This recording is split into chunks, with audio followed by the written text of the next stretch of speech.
ये बस एक सुनसान सड़क पर रुकती है। तभी बस से एक आदमी उतरता है जो बहुत ही जल्दी में था। बस कंडक्टर ने उसे उसकी साइकिल देते हुए कहा, यहाँ कहाँ सुनसान में उतर गए चच्चा? आदमी बताता है, यहीं पास में मेरा गांव है। ये कहकर आदमी साइकिल लेकर निकल गया। आदमी काफी जल्दी में था। उसके चेहरे पर साफ दिखाई दे रहा था कि उससे जल्द ही कहीं जाना था। गाँव पहुँचते पहुँचते रात के 7 बज चुके थे। आदमी काफी डरा हुआ था। गाँव के सभी लोग जल्दी में थे। गाँव के सभी लोगों ने अपने बड़े गेट को बंद करके छोटे गेट को खोल दिया। आदमी अब भी अपने घर नहीं पहुंचा था। घर पहुंचते ही आदमी सबसे पहले अपने बड़े गेट को बंद करता है और छोटे गेट को खोल देता है। तब जाकर वो चैन की सांस लेता है। तभी कोई चीज अजीब सा आवाज लगाते हुए सभी के घर जा जाकर छोटे गेट को देख रही थी। गांव के सभी लोगों ने अपने घर का छोटा गेट खोल रखा था, लेकिन एक घर का अब भी दोनों गेट बंद रखा था। घर का मालिक नींद से जागता है। तभी वो देखता है कि 7 बज चुके थे। वो जल्दी से भागकर घर के छोटे गेट को खोलने जाता है। तभी अचानक से गेट अपने आप ही खुल जाता है। गेट के बाहर बोना भूत था। वो आदमी पर हमला कर देता है। अगली सुबह घर में गाना बजाना होता है। आदमी मरा नहीं था, बल्कि उसके पीठ पर कुबड़ निकल गया था। सभी उसे हार पहना रहे थे। घर में दावत थी और 13वें दिन उस आदमी की मौत हो जाती है। बूढ़ा आदमी बच्चे को बताता है, गांव के बाहर बीजू का रहता है जो हर मंगलवार को गांव आता है। जिसके घर का छोटा दरवाजा बंद होता है तो 13वें दिन उसका चैप्टर क्लोज हो जाता है, बच्चे और महिला को छोड़कर। तभी हमें एक कपल को दिखाया जाता है जो घर से भागकर शादी करने का प्लान बनाते हैं। पंडित जी उन्हें मंगलवार शाम 7 बजे का मुहूर्त बताते हैं। तभी सन्नी को पता चलता है कि कल मंगलवार है, घर का छोटा दरवाजा खोलना जरूरी है। सन्नी इंदू से कल शादी करने का मना कर देता है। इंदू कहती है, तुम्हारे पापा जी तो दरवाजा खोल सकते हैं ना। अगली सुबह सन्नी पापा जी को दरवाजा खोलने का कहने ही जा रहा था, लेकिन पापा जी को तो किसी जरूरी काम से बाहर जाना था। सन्नी परेशान था, उसे शादी के लिए जाना था, लेकिन वो जल्दी शादी करके जाने का प्लान बनाता है और जल्दी जल्दी फेरे लेने लगता है। शाम होने से पहले उसे घर का दरवाजा खोलना था। तभी गाड़ी बिगड़ जाती है। दोस्त के कहने पर सन्नी साइकिल लेकर घर के लिए निकल जाता है। सन्नी काफी डरा हुआ था और घर भी बहुत दूर था। गाँव पहुँचते पहुँचते सन्नी को रात हो जाती है। तभी 7 बजे का घंटा बज जाता है। सन्नी जल्दी से भागकर सही वक्त पर घर में जाकर दरवाजे को बंद कर देता है और छोटे दरवाजे को जैसे ही खोलने जाता है तभी ताला उसके हाथ में आ जाता है। वो जैसे ही दरवाजा तोड़ने जाता है, लेकिन तभी दरवाजा अपने आप ही खुल जाता है। बोना भूत सन्नी को जोरों की लात मारता है। अगली सुबह सन्नी का भी कुबड़ निकल जाता है। घर में गाना बजाना के साथ साथ खाने का भी दावत था, क्योंकि 13 दिन बाद सन्नी भी मरने वाला था। तभी सन्नी की गर्लफ्रेंड उसके घर आती है। उसे कुछ समझ नहीं आ रहा था। सन्नी कहता है, शादी से पहले मैंने तुझे विधवा बना दिया। सन्नी की ये बात गाँव वाले सुन लेते हैं। सन्नी के कहने पर इंदू पापा जी के पैर छूती है। सन्नी का दोस्त पापा जी से कहता है, ये तुम्हारी बहू है। पापा जी सन्नी को डांटने लगते हैं और कहते हैं, तूने मुझसे झूठ क्यों कहा? तेरी इस छोटी सी गलती से आज ये हालत हुई है। तभी इंदू कहती है,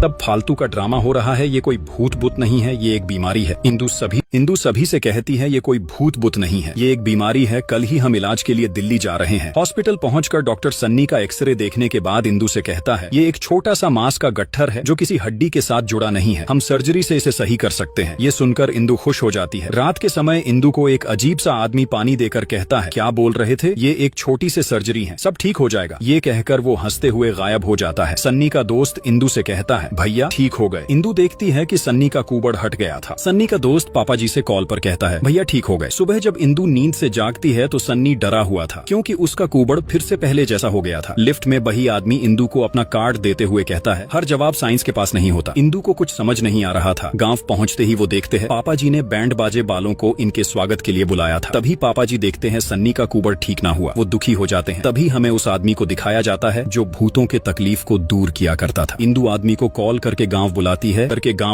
विक्टर को लेने के लिए सन्नी का दोस्त आया था। विक्टर को कुछ समझ नहीं आ रहा था कि हर घर में 2 दरवाजे क्यों हैं। विक्टर एक्साइटेड था भूत से मिलने के लिए। विक्टर इंदू को बताता है, मैं 127 चुड़ैल, 72 पिचाश और 33 भूत को मुक्ति दिला चुका हूँ। इंदू विक्टर की बात को मजाक समझ रही थी। तभी विक्टर पेंटिंग दिखाते हुए कहता है, ये भूत बनाते हैं जिसकी मदद से मैं उन्हें मुक्ति दिलाता हूँ। तभी दरवाजे से किसी की आवाज आती है। विक्टर भूत देखने वाली मशीन से चेक करने लगता है, लेकिन वो तो सन्नी था। जिसके बाद ये चारों गांव के बीच उसी भूतिया पुतले के पास जाते हैं। विक्टर अपनी भूत वाली मशीन से भूत की लोकेशन देखने लगता है। तभी अचानक से भूत का लोकेशन कनेक्ट हो जाता है। विक्टर जल्दी से एक लकड़ी को जमीन में गाड़ देता है और उस पर अपनी खाली पेंटिंग लगा देता है। विक्टर के मंत्र पढ़ते ही काकूड़ा की आत्मा विक्टर में आ जाती है और वो एक अजीब सा पेंटिंग बनाने लगता है। विक्टर को अजीब से बतियाते देख ये सभी घबराए हुए थे। तभी एक अजीब सी चीज इनकी ओर आने लगती है और अचानक से काकूड़ा जिंदा हो जाता है और इन सभी का पीछा काकुदा बहुत ही गुस्से में था। विक्टर काकुदा से कुछ पूछ ही रहा था, तभी काकुदा विक्टर को उठाकर फेंक देता है और वो जैसे ही इंदु पर हमला करने जाता है तभी इंदु आग से काकुदा को भगा देती है। विक्टर को काकुदा की टोपी पर कुछ सुराग मिलता है। वो इंदु से कहता है अब हमें घोयल सर्कस जाकर ही काकुदा के सवालों का जवाब मिलेगा। जिसके बाद विक्टर इंदु को लेकर घोयल सर्कस के लिए निकल जाता है। यहाँ सन्नी को लगने लगा था कि अब इंदु विक्टर को पसंद करने लगी है, इसीलिए सन्नी फांसी लगा लेता है। यहाँ घोयल सर्कस पहुंचकर पता चलता है कि सर्कस का मालिक तो पियक्कड़ निकला। इंदु सर्कस के मालिक से काकुदा के बारे में पूछती है, तभी मालिक बताता है कुछ साल पहले हम 4 लोग गठुद्दी गांव में सर्कस दिखाने गए थे, जिसमें से एक बोना था। वो पैसे उठाने का काम किया करता था, जिस वजह से सभी उसे गुल्लक बुलाते थे। उसके पास जादू था, वो उल्टा पैदा हुआ था। अगर वो किसी के पीठ पर अपना दाहिना पैर रख दे उसकी पीठ एक बार में ही सही हो जाती थी, लेकिन उसका जादू मंगलवार के सूरज ढलने तक ही चलता था। गांव में सभी की मदद कर करके गुल्लक फेमस हो गया और वो गांव में ही बस गए। विक्टर के मंत्र पढ़ते ही काकुड़ा की आत्मा विक्टर में आ जाती है। तभी अचानक से कोई चीज इनकी ओर आने लगती है। तभी काकुड़ा जिंदा हो जाता है और इन सभी का पीछा करने लगता है। ये तीनों भागकर सीधा विक्टर के पास जाते हैं और उसे कहते हैं काकुड़ा जिंदा हो गया। ये सुनते ही विक्टर होश में आ जाता है। इंदु पेंटिंग को लेकर घर आ जाती है। विक्टर पेंटिंग को देखकर कहता है एक चिल, 2 कबूतर और एक कुआं। विक्टर काकुड़ा की बात समझ नहीं पा रहा था। विक्टर कहता है अगर 2 मिनट मिल जाते तो काकुड़ा का केस बही सोल्व कर देता। तभी विक्टर सन्नी से गांव में कुआं के बारे में पूछता है, लेकिन किसी को मालूम ही नहीं था। तभी विक्टर काकुड़ा की रिकॉर्डिंग सुनता है, जिसके बाद ये तीनों रात के समय काकुड़ा के बताए जगह पर जाते हैं और खुदाई करने लगते हैं। तभी उन्हें खुदाई करते समय काकुड़ा का कंकाल मिलता है। विक्टर जल्दी से कंकाल को निकालने को कहता है। तभी काकुड़ा का भूत आ जाता है, जो बहुत ही गुस्से में था। विक्टर काकुड़ा से कुछ पूछ ही रहा था, तभी काकुड़ा विक्टर को उठाकर फेंक देता है। काकुड़ा बहुत ही गुस्से में था। सन्नी और उसका दोस्त जल्दी जल्दी काकुड़ा के कंकाल को मिट्टी में दबाने लगते हैं। काकुड़ा की आधी अधूरी कहानी बताकर सर्कस का मालिक बेहोश हो जाता है। इंदु और विक्टर को इतना पता चल गया था कि गुल्लक ही काकुड़ा है। गांव पहुंचकर इंदु देखती है कि उसके ससुराल के बाहर भीड़ लगी हुई थी। इंदु सन्नी को बुला ही रही थी। तभी बापूजी इंदु को कहते हैं तेरा ये ड्रामा बंद कर, तेरे चक्कर में मेरे लल्ला ने फांसी लगा ली। लेकिन सन्नी तो फांसी के साथ पंखा ही उखाड़ मारा था। बापूजी इंदु से कहते हैं मेरी कोई बहू नहीं है। तभी सन्नी इंदु से कहता है तुम मुझे छोड़कर चले जाओ, मैं कभी ठीक नहीं हो सकता। इंदु की जुड़वा बहन इंदु की तरह ही दिखती थी। इंदु अपनी बहन से कहती है उस साले गुल्लक को गांव वालों ने रहने को घर दिया, लेकिन उसकी सजा हमारे सन्नी को मिल रही है। तभी उसकी बहन गुस्से से कहती है उसी गांव ने उसका घर भी जलाया। इंदु अपनी बहन से दोबारा उस बात को पूछती है, लेकिन वो बहाना करके चली जाती है। इंदु विक्टर को कॉल करके गांव आने को कहती है, लेकिन विक्टर शहर गया ही नहीं था, बल्कि शमशान में अपने भूत दोस्तों से बातें कर रहा था। इंदु अपनी बहन की गुल्लक वाली बातें विक्टर को बताती है। विक्टर इंदु से कहता है शायद किसी ने उसे ये बताया होगा। इंदु कहती है दीदी कई सालों से घर से बाहर ही नहीं निकली है। दीदी को रात में चलने की बीमारी है, जिस वजह से हम उसे घर में बंद करके रखते हैं। विक्टर सच्चाई का पता लगाने के लिए इंदु से रात के समय गोमती के घर का दरवाजा खोलकर रखने को कहता है। रात के समय विक्टर सिटी बजाकर इंदु को बाहर बुलाता है, लेकिन इंदु की मम्मी उसके पास ही सोई थी। इंदु के न आने पर विक्टर उसके घर में आ जाता है। तभी वो घर में अजीब सा आवाज आते देख दरवाजे को खोल देता है। गोमती नींद में चल रही थी। विक्टर को लग रहा था वो इंदु है। वो कहीं जाने लगती है। तभी पीछे से इंदु कहती है ये मेरी बहन गोमती है। इंदु और विक्टर गोमती का पीछा करते करते उसी काकुदा बाली जगह पर जा पहुंचते हैं। तभी वहाँ सन्नी और उसका दोस्त भी आ जाता है और सभी मिलकर देखते हैं कि गोमती काकुदा के पुतले से बात कर रही थी। विक्टर जल्दी से भूतों से बातें करने वाली मशीन लगा लेता है। तभी हल्का सा चंद निकलने पर गोमती बेहोश हो जाती है और काकुदा का पुतला जिंदा हो जाता है। विक्टर काकुदा को जलाने की धमकी देते हुए कुछ पूछ ही रहा था। तभी सन्नी का दोस्त लाइटर लेकर काकुदा को जला देता है। तभी उसमें से काकुदा का भूत निकलता है और वो गुस्से से जमीन पर लात मारता है, जिससे जमीन फट जाती है। तभी इंदु काकुदा से कहती है हमें काला मंडी घोयल ने भेजा है, वो जानना चाहते हैं आपका घर किसने जलाया। ये सुनते ही काकुदा गायब हो जाता है। तभी अजीब तरीके से गोमती खड़ी होती है। उसमें काकुदा की आत्मा आ गई थी। काकुदा अपनी कहानी बताते हुए कहता है गांव में सभी मुझसे प्यार करते थे, सिर्फ गुगु पहलवान को छोड़कर। वो भी सभी की पीठ ठीक किया करता था। जलन के चलते वो मुझे गांव से निकाल नहीं पाया, तो उसने गंगा का फायदा लिया। एक दिन जब मैं एक विधवा औरत की पीठ ठीक करने गया था, तभी गांव वालों ने मेरे और गंगा के रिश्ते को गलत नाम दिया और गुगु के लोगों ने मेरी झोपड़ी जला दी। मैंने रथौड़ी के हर घर का दरवाजा खटखटाया, लेकिन किसी ने नहीं खोला। काकुदा को रोकने के लिए इनके पास एक दिन था। काकुदा सिर्फ मंगलवार को ही आता था, जिसके बाद ये सभी गांव के ऐसे घर को ढूंढते हैं जिसमें कोई भी मर्द ना हो, क्योंकि काकुदा सिर्फ मर्द को ही मारता था। जिसके बाद ये सभी महिला के घर में काकुदा को मारने की तैयारी करने लगते हैं। यहाँ सन्नी के घर में उसके मरने की तैयारी की जा रही थी और ये सभी घर के दरवाजे को तोड़ देते हैं ताकि काकुदा गुस्सा होकर मंगलवार से पहले ही आ जाए। सन्नी को लग रहा था कि अब वो नहीं बचेगा। विक्टर ने सारी तैयारी कर ली और गोमती को मंत्र तंत्र वाला कड़ा भी पहना दिया। बस रात के समय ये सभी काकुदा के आने का इंतजार कर रहे थे। सन्नी इंदु को कॉल करके अपनी तेरही में आने को कहता है। इंदु सन्नी से कहती है आज हम काकुदा को मारकर तुम्हारा कूबड़ ठीक कर देंगे। तभी दरवाजे को टूटे देख काकुदा गुस्से से घर में आता है। सभी डरे हुए थे। गोमती दरवाजे के ठीक सामने बैठी थी। काकुदा गोमती को कुछ नहीं कर रहा था। तभी सन्नी जैसे ही काकुदा का पैर काटने जाता है, तभी भागते हुए सन्नी इंदू इंदू कहकर एंट्री मारता है और विक्टर के किए कराए पर पानी फेर देता है। विक्टर जैसे ही काकुदा का पैर काटने जाता है, काकुदा गायब होकर गोमती में आ जा। काकुदा अपनी कहानी बताते हुए कहता है, गुगु के लोगों ने मेरी झोपड़ी जला दी। मैंने रथोड़ी के हर घर का दरवाजा खटखटाया, लेकिन किसी ने नहीं खोला। मैं भागते हुए यहाँ आ पहुँचा और ठंड से बचने के लिए इस पुतले में घुस गया। 13 घंटे तक तड़पा था, लेकिन उस रात किसी ने दरवाजा नहीं खोला। इसीलिए हर घर में आज मेरे लिए एक अलग दरवाजा है जो नहीं खोलता है। मैं उसे 13 दिन तक तड़पा तड़पा कर मारता हूँ। तभी विक्टर काकुदा को बहला फुसला कर कहता है, ये श्राप कैसे खत्म होगा? काकुदा बताता है, ये श्राप कभी खत्म नहीं होगा। काकुदा को इन पर तरस आ जाती है,